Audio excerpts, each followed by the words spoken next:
Hello there, and Maurice Flux is here. Hello Maurice, how are you? We're on the live stream. Yeah, do you want to sit here, Maurice, and come and have a chat with us? I'll stand.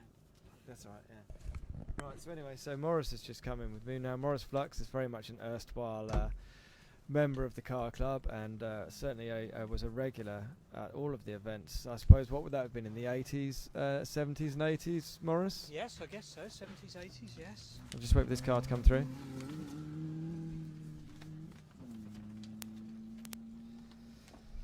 Yeah, it seems a long time ago now, so I've forgotten most of it. Oh, well, yeah, well, hopefully we can jog your memory. But anyway, I suppose a lot of this sort of, events like this used to run at Scotland Farm, which was your family farm back in God's Hill many moons ago. Yeah, we had a few field events in the summertime, and then every Boxing Day we used to have an auto test at the God's Hill station yard. Quite a bit of frivolity because of the Christmas period, but it was always very well attended and a very good event.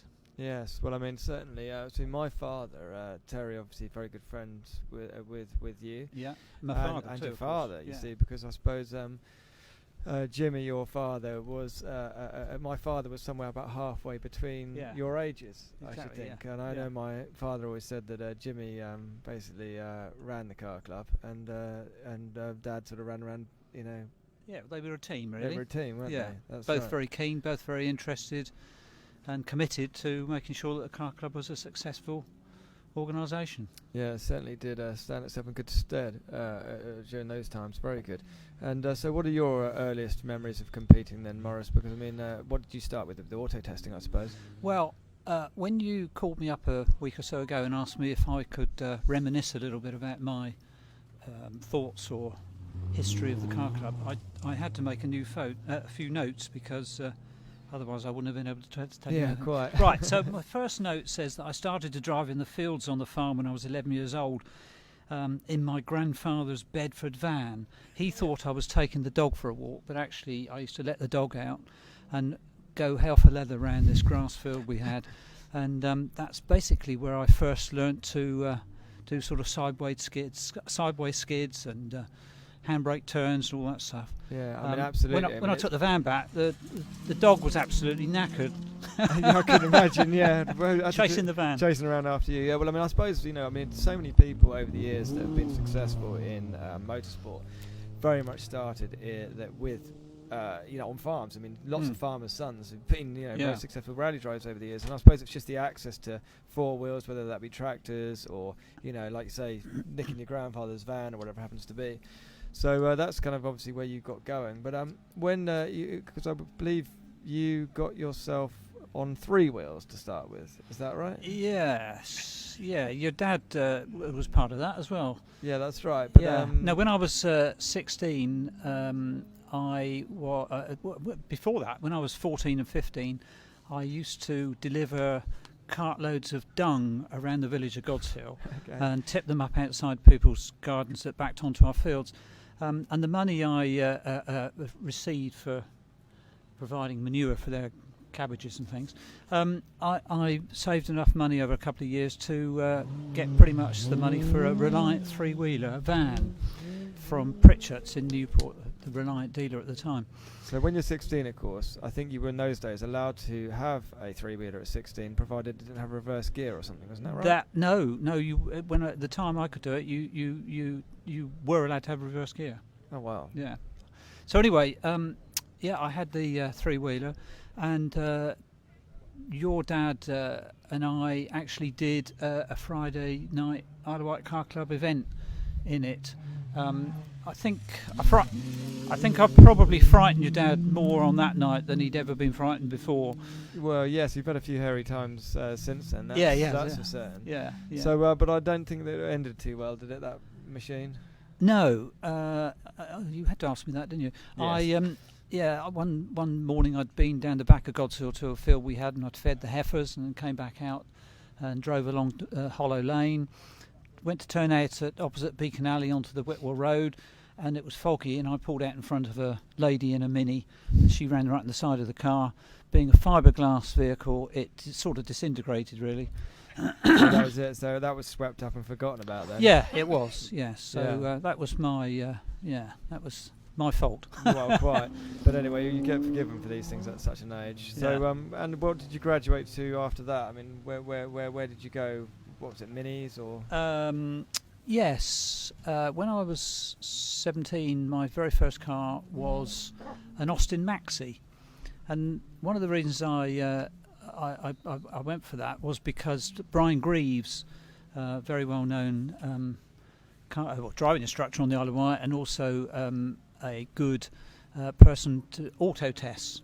I think he was the British champion a couple of times, and then he went to Sweden and represented Britain in the European Auto Test Championship. Wow, I never knew that. I knew which it was good, which at the time was, I'd never been there, but it was a 6-storey multi-storey car park, and they had one test on each floor, and you had to memorise the whole 6 tests, starting at the top tests and doing a test, and then coming down each spiral. And the time was from the time you started at the top to the time you finished at the bottom.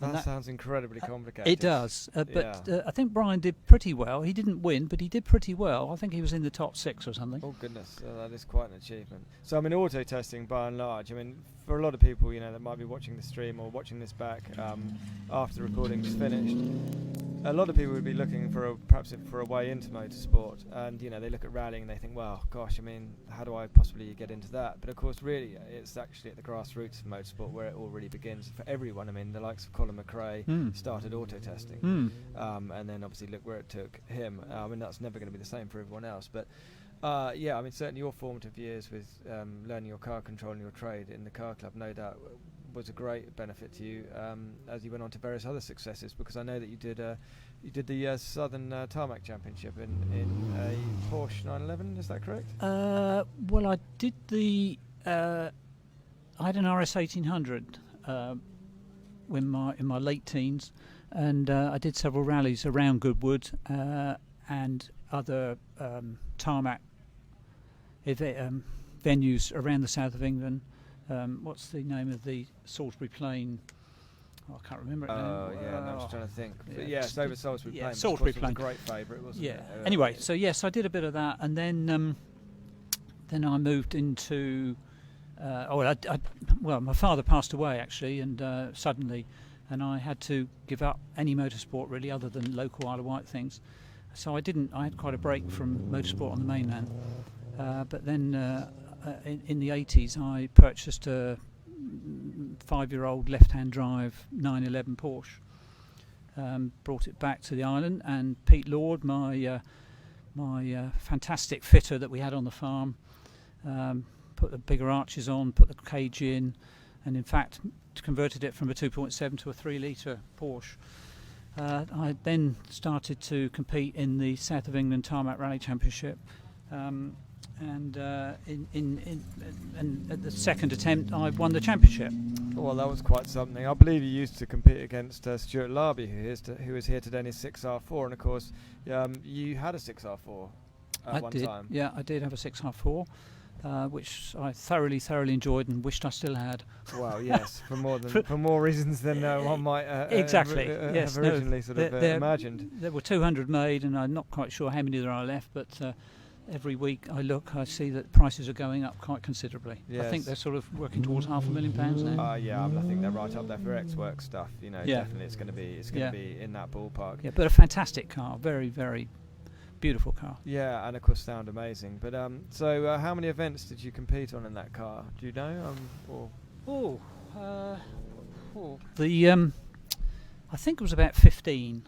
Oh right, okay. So you had a good go at it over a couple of years. My most successful rally was winning the Wydene stages in the Forest of Dean. And that would have been, so let me think, what sort of year would that have been roughly? Can you remember? That was 1989. Oh, okay, yeah, sure. I mean, I remember that car, because am I correct in saying it was either purple or pink, wasn't it? It was purple and white. Purple and white. That's the colour I bought it in, and I didn't see any reason to change it. Well, absolutely not. Yeah, it certainly stuck out. And I wonder, I haven't. Do you know anything if that car's still in competition even, or is it around? I mean, I presume it exists. There is a car with that number plate on, but I've lost track. Unfortunately, the guy I sold it to, he was an architect in the Midlands, and he rallied several times with it.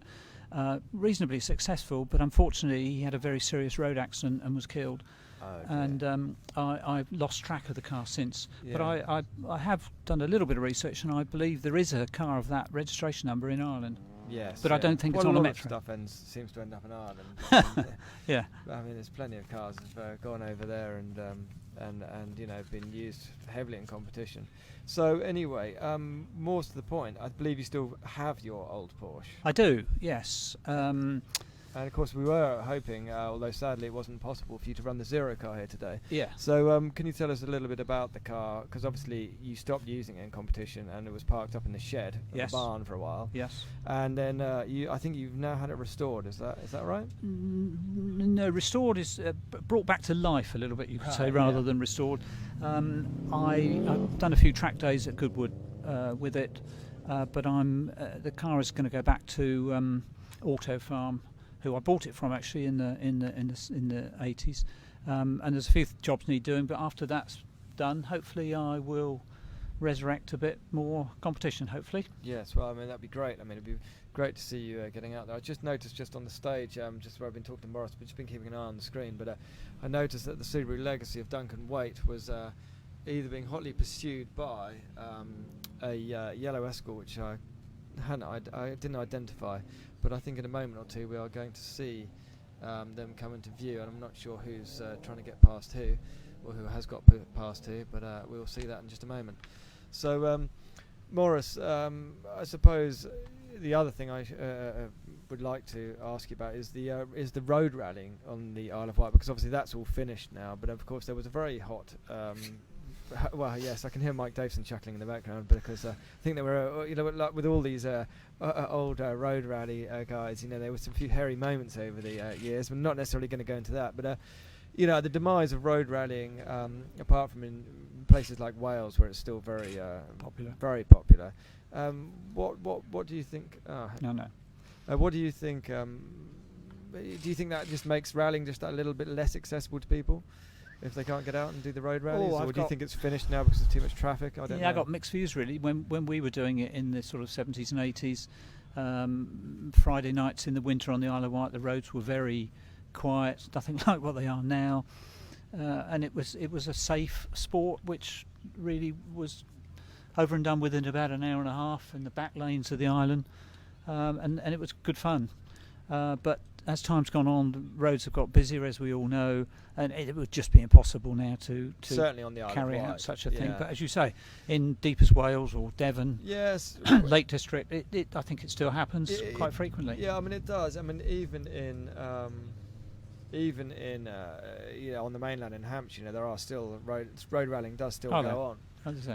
But needless to say, I think it's more the level of competition, like the Motoring News Road Rally Championship was such a thing, and those guys were real superstars. But anyway, so well, we've got the rain coming in now, so that's going to sort of change the complexion ever so slightly on what the stages are going to be looking like, certainly on 3 and 4. We haven't got underway yet with stage 2. I think they're still just in the tail end of stage 1. I'm not sure if they're going to carry on with stage 2 or if they'll hop to stage 3. But it seems there are a few cars that are going up to the start, so it would suggest that they're going to carry on. Anyway, so Maurice, you had your little bit of paper there, and I sort of took you off on a different random train of thought. So I mean, what more can you sort of divulge to us about your sort of life in competition? Because although it's some time ago, I'm sure we'd like to hear a bit more about it.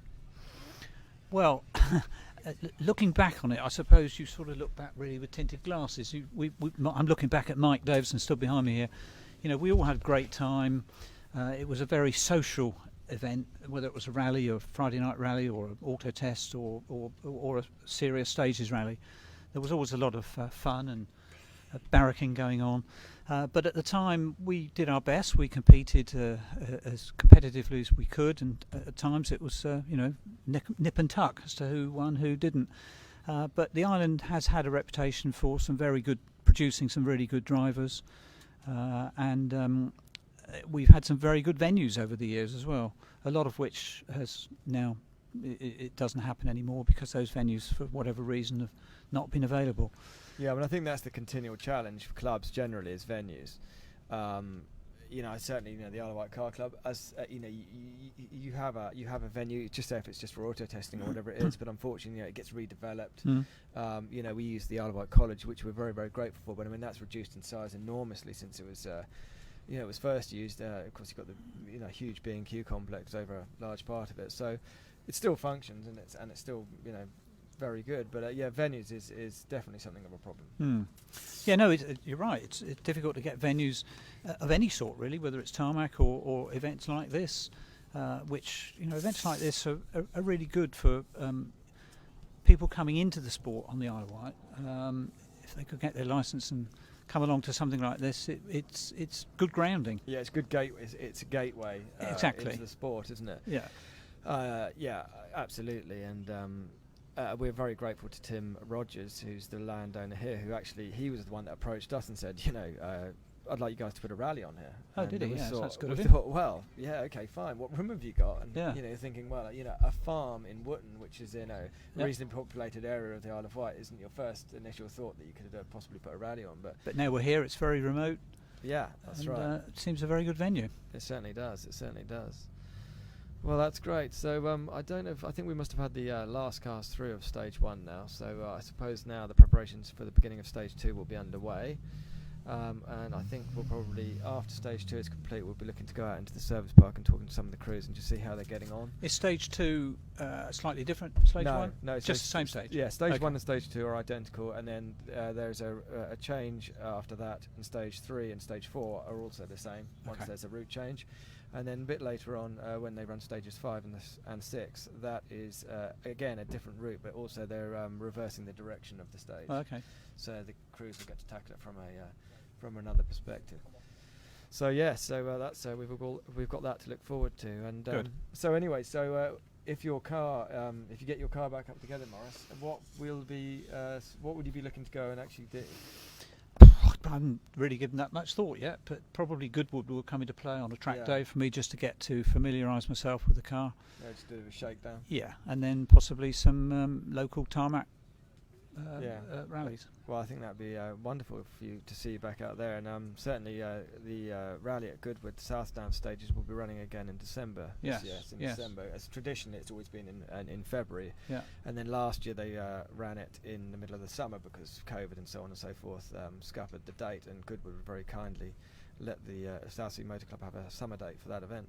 But it'll be running again in December this year. So either as spectator or as competitor, it'd be great to see you there. I'll certainly. But turning the tables a bit, what have you got lined up for?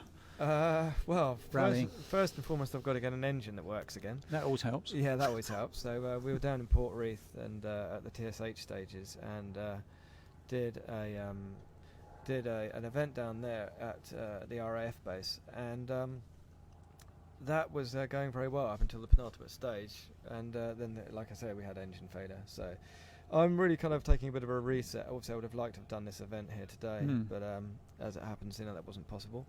So I think probably I get the car ready and then actually look to the Goodwood event I mentioned as a bit of a shakedown, and then next year I think I'd like to get out in Belgium.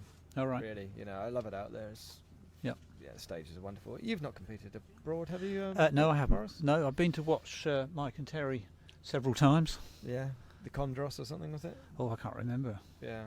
They were always, when you came home from Belgium, you always felt a bit hazy. Yes, I can imagine. Yes, it wasn't the petrol fumes, of course. Yeah, that's right. Petrol fumes. Yeah, quite sure. Something like that. Yeah. Well, that's fantastic, Maurice. Well, I mean, thank you ever so much for popping in. You're very welcome. Chatting to us, and yes, hopefully we'll be seeing you out soon. Great. Thank you ever so much. Thank Brilliant. you. Cheers. Thank you. Well, that was Maurice Flux, and thanks to Maurice for coming and speaking to us. If you didn't catch all of that interview, then you can watch it again when this goes up on YouTube. And Mike's just sitting back down with me, and we're just thinking about what's going on with the next stage.